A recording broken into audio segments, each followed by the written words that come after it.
Welcome to Vivekanand coaching channel. मैं गोकुल कुमार आप सभी को अपने इस चैनल पर स्वागत करता हूं। आज का जो मैं क्लास स्टार्ट करने जा रहा हूं वो पॉलिटेक्निक से रिलेटेड है, वो फिजिक्स और फिजिक्स का क्लियर करते चलूँगा। साथ साथ जहाँ जहाँ न्यूमेरिकल की डिमांड होगी, जहाँ जहाँ न्यूमेरिकल टाइप के क्वेश्चंस पूछे जाते हैं, उस क्वेश्चन को भी हम क्लियर करते चलेंगे। ठीक है, तो सबसे पहले बात चैप्टर का जो नाम है उस चैप्टर का मैं स्टार्ट करने जा रहा हूँ। चैप्टर का मैं नाम लिख रहा हूँ एक ही साथ, मोशन, उसके बाद फोर्स और एनर्जी। ये तीनों टॉपिक्स से भी आपका एक दो क्वेश्चन, यहाँ से 30 क्वेश्चन में से दो तीन एक एक क्वेश्चन मान के चलिए, तीनों में से क्वेश्चन फिक्स हैं। जो भी पॉइंट होगा उस चीज़ को मैं डील करते चलूँगा। हाँ, ये जरूर है कि हम पूरे डिफिनीशन जो है वो मैं नहीं लिखूंगा यहाँ पे, क्योंकि हमें जिस चीज़ की ज़रूरत है उस पर मैं काम करता रहूँगा। जो आपके खास करके क्वेश्चन एग्जाम में पूछेंगे जिस पार्ट से, उस पर मैं काम करते चला जाऊँगा। ठीक है, तो सबसे पहले हम बात करते हैं मोशन होता क्या है।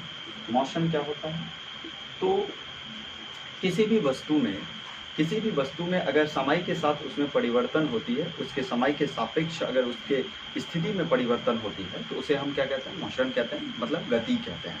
क्लियर, इसमें कोई दिक्कत नहीं। ये चलिए, इसका आपने समझ गए। उसके बाद है कि दूरी क्या होता है, तो दूरी क्या होता है और विस्थापन क्या होता है। ठीक है, दूरी और विस्थापन, डिस्टेंस और डिस्प्लेसमेंट, और एक चीज़ और है चाल, स्पीड।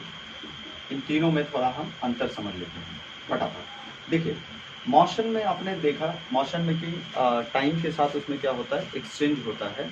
टाइम के सापेक्ष उसमें जो है वो रिस्पेक्ट में चेंजिंग होता है, तो उसे हम मोशन कहते हैं। दूरी में क्या है कि एक प्रकार की यह एक अदिश राशि है दूरी, और डिस्टेंस का जो ऐसा यूनिट होता है वो होता है मीटर, ये दिमाग में रखेंगे। विस्थापन भी एक प्रकार की क्या है, दूरी है, लेकिन ये एक निश्चित दिशा में ये दूरी है, और इसमें सबसे छोटा डिस्टेंस है। अगर मान लीजिए कि हमें कहीं पर भी इस A से B के पास जाना है, अगर हमने चला इधर से 5 मीटर, यहाँ से फिर चला 4 मीटर, फिर यहाँ से चला 5 मीटर, ठीक है, यहाँ से मैं चला यहाँ पे 5 मीटर, अब फिर यहाँ से यहाँ पे पहुँचा 5 मीटर, तो ये डिस्टेंस हो जाएगा 5 4 9 5 14 14 5 19 मीटर, ये क्या होगा, डिस्टेंस होगा। लेकिन यहाँ से डायरेक्ट A से B हम गए तो ये टोटल मान के चलिए 10 मीटर है, तो ये क्या हो जाएगा, ये न्यूनतम दूरी है। तो न्यूनतम दूरी जो किसी भी वस्तु का है, दो वस्तुओं के बीच का, उसी को हम कहते हैं डिस्प्लेसमेंट कहते हैं, मतलब विस्थापन कहते हैं। तो चाल बराबर जो होता है वो होता है दूरी बट्टा समय होता है। एक तो इम्पोर्टेंट आप समय याद रखिएगा, एस इक्वल टू क्या हो जाएगा, यानी डी बाई टी हो जाएगा, प्लस स्पीड इक्वल टू, अगर हमें वेग की बातें किया जाए, वेग बराबर क्या होगा, यानी वेलोसिटी बराबर क्या हो जाएगा, यहाँ पर क्या हो जाएगा, तो विस्थापन, इसमें क्या होगा, सिर्फ विस्थापन बट्टा क्या होगा, टाइम होगा। बस यही चीज़ें इन दोनों में डिफरेंस है, कोई खास बात नहीं है इसके दोनों फार्मूला में। इतना चीज़ें आपको याद होना चाहिए। और दोनों का फार्मूला क्या होता है, इसका क्या होगा, इसका भी होगा मीटर प्रति सेकंड, और इसका भी ऐसा यूनिट जो होगा मीटर प्रति सेकंड होगा। इसमें कोई दिक्कत नहीं है। ठीक है, वेग समझ गए, उसके बाद चाल आप समझ गए। इस फार्मूला से यहाँ से क्वेश्चन भी आपका आ जाता है, तो इसलिए इन सब चीज़ों को आप जानें। ठीक है, उसके बाद एक टॉपिक आपका और आता है, उस टॉपिक का नाम है अदिश राशि और सदिश राशि। तो इस चीज़ को थोड़ा हम जान लेते हैं। सदिश और अदिश क्या होता है, सदिश और अदिश क्या होता है, इंग्लिश में इसको हम क्या कहते हैं, वेक्टर, और एक को कहते हैं स्केलर। ठीक है, स्केलर। तो इसमें क्या होता है, डिस्टेंस के साथ इसमें डायरेक्शन के साथ इसमें आपका परिमाण भी होता है, मैग्नीट्यूड भी होता है। ये दोनों चीज इसमें हो तो वो हो जाएगा डायरेक्शन और विद मैग्नीट्यूड, मतलब परिमाण और साथ साथ उसमें दिशा अगर हो तो वो हो जाएंगे आपको सदिश राशि। और अदिश राशि जो होंगे, जिसमें से सदिश क्या होता है, सदिश राशि होगा जिसको हम वेक्टर कहते हैं, वेक्टर क्वांटिटीज क्या होता है, और साथ साथ अदिश राशि मतलब स्केलर क्वांटिटीज क्या होता है। दोनों के बीच में थोड़ा डिफरेंस समझ लेते हैं।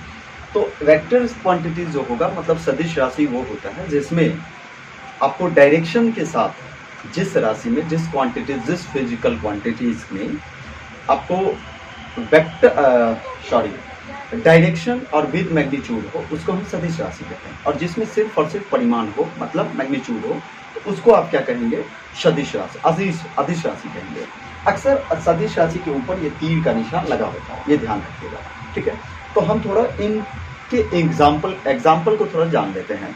तो इसमें वेग है, वेग, त्वरण, बल, संवेग, आवेग, ये चारों चीजें जो है वो याद कर लीजिए, 4-5। इसमें से अक्सर क्वेश्चन फंस जाता है, इसलिए मैंने इसको थोड़ा नोट डाउन कर लिया, ठीक है, कर दिया है। इधर देखिए कि अदिश राशि, इन सभी चीजों में सिर्फ और सिर्फ परिमाण होता है, एक निश्चित दिशा नहीं होता, एक निश्चित डायरेक्शन नहीं होता। किसमें? ये अदिश राशि है, जिसमें आपका क्षेत्रफल आ जाता है, आयतन आ जाएगा, घनत्व आ जाएगा, ठीक है, चाल आ जाएगा, शक्ति आ जाएगा, उसके बाद ऊर्जा, बल, दाब, और उसके बाद विकृति और प्रत्यास्था गुणांक, ये सारे जो हैं वो आ जाएंगे आपको किधर? अदिश राशि में। अक्सर यहाँ से क्वेश्चन आता है, यदि आप जरूर याद कर लें, ठीक है, फिक्स है, एगो क्वेश्चन आपको मिलेगा ही मिलेगा। अब साथ साथ एक क्वेश्चन यहाँ से भी क्रिएट होने की संभावना होता है कि ऐसा यूनिट हम कैसे निकालेंगे, ठीक है, हाउ टू फाइंड द ऐसा यूनिट्स ऑफ दिस क्वांटिटीज, इसका कैसे करके हम जो है वो ऐसा यूनिट निकालेंगे, इसके बारे में थोड़ा जान लेते हैं। तो सबसे पहले अगर ये फॉर्मूला क्या होता है, अगर if you know that about this quantities formula, अगर आप इस क्वांटिटीज के फार्मूला को जानते हैं अगर, तो आप आसानी इजीली जो है वो इसके आप निकाल सकते हैं, क्वांटिटीज के ऐसा यूनिट्स को निकाल सकते हैं। देखिए चलिए कैसे निकालेंगे वो थोड़ा देख लेते हैं। वेग का जो फॉर्मूला होता है वो होता है विस्थापन बट्टा क्या होता है? टी होता है, ठीक है, समय होता है। तो इसका हो जाएगा मीटर प्रति सेकंड हो जाएगा, यहाँ पे मीटर प्रति सेकंड, एस का क्या होगा? सेकंड होता है, तो मीटर प्रति सेकंड हो गया। त्वरण का क्या होता है? v माइनस यू बट्टा टी। यहाँ पे जो मैंने v लिखा है वो है अंतिम वेलोसिटी, मतलब अंतिम जो वेग होंगे वो, और u जो है यहाँ पे वो है आपका प्रारंभिक वेग, और बट्टा टी है, समय है। तो ये वेग का हमें पता होना चाहिए ना, वेग का ऐसा मतलब क्या होता है? मीटर प्रति सेकंड, अब बट्टा में फिर 1 सेकंड, तो सेकंड ऊपर जाएगा तो प्लस है तो क्या हो जाएगा? माइनस, तो एक दूर तो ऊपर चल जाएगा तो क्या होगा? मीटर प्रति सेकंड स्क्वायर। इसको हम पढ़ेंगे मीटर प्रति सेकंड स्क्वायर, या मीटर सेकंड का पावर -2 जो लिखे हैं उसको हम पढ़ सकते हैं मीटर प्रति सेकंड स्क्वायर। क्लियर हो गया? कोई दिक्कत? अब बल बराबर क्या होता है? तो वो होता है F से हम इसको डिनोट करते हैं, F = ma होता है। यहाँ पे m जो है ना वो मास है, और a जो है यहाँ पे वो आपका एक्सलरेशन है, मतलब त्वरण है। तो यहाँ पे मास का क्या हो जाएगा? kg, और इंटू a का जो होगा वो होगा मीटर प्रति सेकंड स्क्वायर। इस तरह से आपने इसका भी फॉर्मूला देख लिया, ये बल का, और इन सबको होल मिलाकर के इसको जो हम कहते हैं ना वो कहते हैं न्यूटन कहते हैं। क्लियर? इसको हम क्या कहते हैं? न्यूटन कहते हैं। संवेग का क्या होता है फॉर्मूला? m × v होता है। क्लियर? m यहाँ पे मास है और v जो है यहाँ पे वेलोसिटी है। तो m क्या है? मास, और v क्या है? वेलोसिटी। m × v, इसको हम किससे डिनोट करते हैं? तो p से करते हैं। इस सबके ऊपर में आप तीर का निशान डाल सकते हैं, क्योंकि ये क्या है? एक प्रकार के आपका सदिश राशि है, इसलिए समझ गए होंगे इन सभी चीजों के फॉर्मूला के बारे में कि वेग बराबर क्या होता है? विस्थापन बट्टा समय होता है। त्वरण बराबर क्या होता है आपको? तो v माइनस यू बट्टा टी होता है। इसका ऐसा यूनिट सब समझ गए, मीटर प्रति सेकंड स्क्वायर समझ गए। अब एक चीज और यहाँ से आप निकाल सकते हो, इसका कैसे करके हम डायमेंशन, विमाएं कैसे ज्ञात करें, इसके बारे में थोड़ा जान लेते हैं, क्योंकि बहुत ही ज़्यादा इंपॉर्टेंस है। और यहाँ से भी क्वेश्चन अक्सर यहाँ से आपके, क्योंकि पॉलिटेक्निक के जैसे ही आप फॉर्म फिल किए होंगे अगर, तो उसके जो कॉम्पिटिटिव एग्जाम है, इसके जो एंट्रेंस का एग्जाम है, तो वहाँ पे क्या होता है कि थोड़ा 11th के भी पार्टों से यहाँ पे क्वेश्चन को इंक्लूड कर दिया जाता है। वैसे 10th 9th तक जो है वो लिमिटेशन डायमेंशन के बारे में नहीं बताया जाता। 11th के फिजिक्स में सबसे पहले चैप्टर में आपको डायमेंशन के बारे में, थोड़ा विमाओं के बारे में, कैसे करके how to write the dimensions of this quantities, कैसे करके हम लिखे, उसके बारे में थोड़ा हम जान लेते हैं। अब ध्यान दीजिए, सबसे पहले हम वेग के बारे में बात करेंगे। तो मीटर पर सेकेंड होता है, तो मीटर को हम लेंथ लिख सकते हैं, और समय को हम क्या लिखेंगे? टी लिखेंगे। तो इसका जो डायमेंशन हो गया L t का पावर -1। तो ये बहुत ही इंपॉर्टेंट है, जरूर देख लें, ठीक है। इस वीडियो को देखें और अपने दोस्तों में भी शेयर करें, ठीक है, जिससे उनको भी फायदा लाभ पहुंच पाए। तो देखिए त्वरण क्या होगा? त्वरण का क्या होगा? यहाँ पे फॉर्मूला से हम फाइंड आउट करते हैं। तो ये होता है मीटर, और यहाँ पे क्या है? मीटर सेकंड का पावर। ये देखिए मीटर को हम क्या लिखेंगे? L लिखेंगे, और t का पावर -2 लिखेंगे। याद रखिएगा m का पावर 0 भी लिखा हो तो ये फॉर्मूला हो सकता है, क्योंकि हम यहाँ पे m L t से ही लिखते हैं, ठीक है। m से द्रव्यमान को लिखते हैं, मतलब मास को, L से लेंथ को लिखते हैं, और t से समय को लिखते हैं। क्लियर? तो यहाँ पे अगर m नहीं है, यहाँ पे फॉर्मूला नहीं है, तो m मतलब मास नहीं है, kg अगर नहीं है तब हम m लिखेंगे। अगर kg होता तो यहाँ पे m का पावर 1 लिखते, 2 होता तो m का पावर 2 लिखते। ठीक है, तो यहाँ पे देखिए m जो है ये मास को शो कर रहा है, ये ध्यान दीजिएगा। इसमें ये m जो है स्मॉल m ये आपको लेंथ को शो कर रहा है। ठीक है, तो यहाँ पे L t का पावर -2 क्योंकि s का पावर -2 था इसलिए मैंने यहाँ पे लिखा। ठीक है, अब देखिए बल के बारे में जान लेते हैं। तो F इक्वल टू क्या है, ma है। तो m यहाँ पे क्या है, मैंने पहले कहा द्रव्यमान है, स्मॉल m मैंने यूज किया है, याद रखिएगा। तो यहाँ पे m जो है ये है आपका मास, और मास का क्या हो जाएगा kg होता है। तो kg का मैंने अभी कहा कि एगो है पावर 1 है, यहाँ पे m लिखेंगे। उसके बाद ये स्मॉल m जो है वो लेंथ को शो कर रहा है, तो l। ठीक है, अब t का पावर 2 है, नीचे में है, ऊपर जाएगा तो प्लस है तो माइनस हो जाएगा -2। ये क्लियर हो गया। इसको हम कैसे करके how to write the dimension this quantities आप आसानी पूर्वक जान गए। चलिए अब देखिए हम संवेग के बारे में थोड़ा जान देते हैं। इसको हम इंग्लिश में मोमेंटम कहते हैं, और मोमेंटम को हम p से इंडिकेट करते हैं। p = m × v होता है। क्लियर, तो m यहाँ पे मास है, तो क्लियर यहाँ पे हम m क्या हो जाएगा, यहाँ पे मास है तो ये हो जाएगा kg, और इंटू ये है मीटर प्रति सेकंड। क्लियर, और यहाँ पे f जो है वो क्या है, न्यूटन सेकंड लिख सकते हैं इसका ऐसे ही। क्लियर, अगर तोड़ करके भी लिखना चाहे तो आप लिख सकते हैं। इसका क्या होगा, न्यूटन का हम क्या लिखेंगे, अभी मैंने बताया आपको कि इसको हम न्यूटन लिखते हैं। तो न्यूटन को हम न्यूटन की जगह पर kg मीटर सेकंड स्क्वायर और गुने सेकंड भी है, तो सेकंड 1 सेकंड कट गया, ऊपर जब जाएगा तो क्या हो जाएगा kg मीटर, और प्लस है तो ऊपर यहाँ पे ऊपर जाएगा तो क्या हो जाएगा -s का पावर -1। क्लियर, यहाँ पे kg को हम क्या लिखेंगे, m।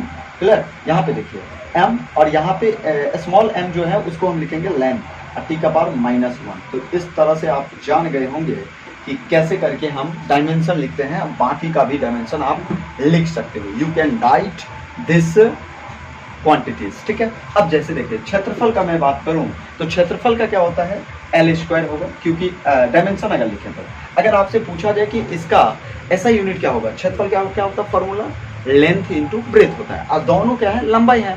तो लेंथ इंटू अगर ब्रेथ होता है तो मीटर और गुने मीटर, तो मीटर तो L का स्क्वायर हो गया। ये आपका क्या हो गया, क्लियर, ये आपका क्या हो गया, यहाँ पे डायमेंशन हम लिख लिए इस तरीके से। अगर आयतन का बात करें तो L³ हो जाएगा। ठीक है, अगर जैसे भी क्वेश्चन अगर आपको L² पता है तो इससे आप निकाल क्या सकते हो, यहाँ पे आप ऐसा यूनिट भी निकाल सकते हो, और डायमेंशन के थ्रू भी आप यूनिट से निकाल सकते हो, और साथ साथ यूनिट के जरिए भी आप डायमेंशन निकाल सकते हो। दोनों चीज समझ लीजिए, ध्यान दीजिए।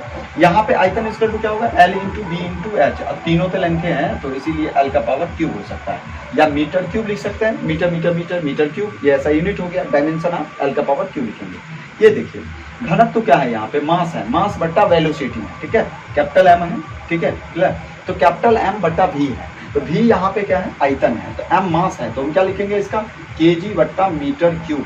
तो ऊपर जाएगा तो क्या हो जाएगा, kg का पावर मीटर क्यूब माइनस, अगर आप घनत्व लिखना चाहे, इसका डायमेंशन लिखना चाहे, आसानी पूर्वक लिख सकते हैं। चलिए उसके बाद ये सब सारे फॉर्मूला को आपको याद रखना है, क्योंकि फॉर्मूला अगर याद नहीं होगा तो आप न्यूमेरिकल नहीं बना सकते हो। तो जितना भी मैंने फॉर्मूला यहाँ पे डिस्क्राइब किया है उसको जरूर आप याद कर लेना है। अगर ये याद नहीं होगा तो फिर दिक्कतें होगा। ठीक है, अगर आपको अगर किसी भी तरह की परेशानी हो इस सभी चीज़ों को समझने में तो जरूर कमेंट बॉक्स में लिखें। यहाँ पे थोड़ा समझ में नहीं आया तो उसको मैं सेकंड जो वीडियो बनेगा फिर तो उसमें मैं डील कर दूंगा। ठीक है, ध्यान दीजिएगा। अब यहाँ पे मैंने लिखा चाल का दूरी बट्टा समय है, तो दूरी का समझ में आ गया कि सेम है। यहाँ पर मीटर बट्टा सेकंड, तो मीटर बट्टा सेकंड तो मतलब ऊपर जाएगा तो माइनस सेकंड हो जाएगा, तो क्लियर हो गया। ऊर्जा का क्या होता है, तो ऊर्जा का क्या होगा, यहाँ पे पावर W/T है, तो हम सबसे पहले हमें कार्य का पता होना चाहिए। तो कार्य का क्या होगा, यहाँ पे F का मैंने अभी जाना न्यूटन, F × S। S यहाँ पे डिस्प्लेसमेंट है, गौर कीजिएगा, डिस्प्लेसमेंट विस्थापन। तो विस्थापन का आपने अभी देखा मीटर होता है, तो न्यूटन मीटर, ये इसका क्या होगा, ऐसा यूनिट होगा। ठीक है, अगर आप डायमेंशन लिखना चाहो तो आप डायमेंशन भी लिख सकते हो। न्यूटन का क्या होता है, न्यूटन का भी आपने देखा kg मीटर, क्योंकि न्यूटन मतलब बल का ऐसा यूनिट है, ये गौर करें। तो हम लिखेंगे क्या, m × a, और इंटू क्या, मीटर, तो मीटर को m लिखेंगे तो क्या हो जाएगा, यहाँ पे kg × मीटर, और यहाँ पे फिर एक है आपका kg मीटर सेकंड होता है, तो पावर में -2, और यहाँ पे फिर एक मीटर, तो मीटर स्क्वायर। अगर आप लिखो इसका डायमेंशन तो kg को हम m लिखेंगे और m को हम l का स्क्वायर लिखेंगे, t का -2 लिखेंगे। इस तरह से हम डायमेंशन लिख सकते हैं, ठीक है। अब देखिए फोर्स का, तो फोर्स का क्या होगा, F/A होता है, ठीक है। किसी भी वस्तु पर फोर्स लगाएंगे एरिया पे तो वही होता है क्या, प्रेशर होता है। F/A होगा, F का न्यूटन बट्टा में एरिया का मीटर स्क्वायर, तो ऊपर लेकर चले न्यूटन मीटर स्क्वायर, ठीक ना, पर मीटर स्क्वायर, क्लियर। उसका आप डायमेंशन लिख सकते हो। विकृति का क्या होता है फॉर्मूला, राशि में परिवर्तन बटा मूल राशि, मतलब कहने का मतलब विकृति किसी भी वस्तु में, अगर मान लीजिए कि कोई मैंने क्या किया, रबर लिया, ठीक है, तो रबर एक नॉर्मल उसका लंबाई है दिया हुआ है, इस रबर है मान लीजिए, इसको मैंने खींचा, ठीक है, जब खींचा तो ये इतना थोड़ा बड़ा हो गया, इतना बड़ा हो गया, तो मुझे जो जितना उसमें एक्सचेंज हुआ ना, चेंज हुआ, मतलब उसके डिस्टेंस में जो चेंजिंग हुआ उतना, अब बट्टा में हम क्या लिखेंगे, जितना उसकी टोटल मीटर थी। मान लीजिए जैसे ही इसको मैंने खींच करके 5 से 10 किया, ठीक है, 10 मीटर हो गया, 10 बट्टा, ये पहले कितना था, 5 मूल था, तो 5, तो 10/5 क्या हो गया, इसका 5 दूना 10, ये इसके विकृति हो गई। कितनी विकृति हुई वो आसानी पूर्वक तो आप लिख सकते हैं। प्रत्यास्था गुणांक जो होता है वो प्रतिबल बट्टा क्या होता है, विकृति होता है। तो आप ये जान गए कि किसका क्या, किसमें ये आपको सदिश राशि में कौन कौन सा आता है, कौन कौन सा अदिश राशि में आता है, साथ साथ आपने जाना कि फॉर्मूला के कौन से किसका क्या होता है, और साथ साथ आपने जाना कि कैसे हम करके लिख सकते हैं ऐसा यूनिट, और साथ साथ कैसे लिख सकते हैं डायमेंशन, ठीक है। नेक्स्ट टॉपिक की ओर हम बढ़ते हैं।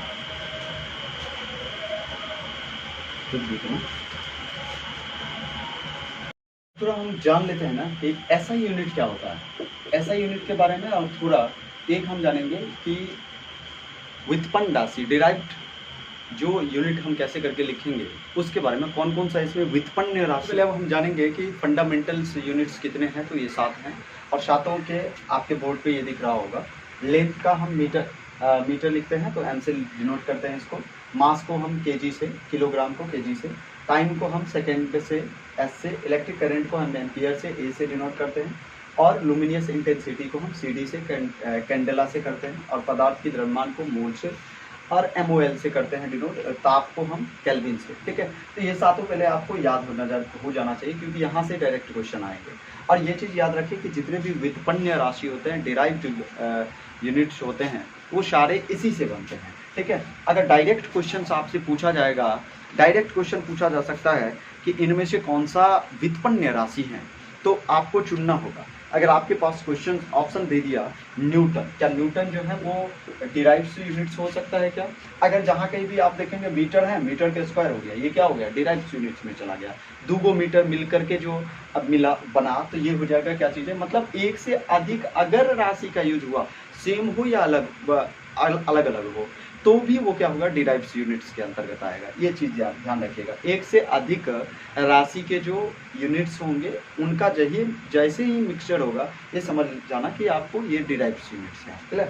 अब जैसे देखिए न्यूटन है, ठीक है, न्यूटन के बारे में अगर आपसे पूछा जाए कि ये डिराइव्ड यूनिट्स है या फिर आपको ये फंडामेंटल्स यूनिट्स के अंतर्गत ऐसा यूनिट्स हैं, तो आप फटाक क्या करेंगे, यहाँ पे न्यूटन किसका, एफ का है, तो एफ से आप समझ गए कि एफ में क्या होता है, एफ इक्वल टू क्या होता है, MA होता है। जैसे ही 2 क्वांटिटीज हुआ तो यहाँ पे ये क्लियर हो गया कि यहाँ पे ये क्या है, तो आपको डिराइव्ड यूनिट्स है, ठीक है, क्लियर। यहाँ पे देखिए फॉर्मूला है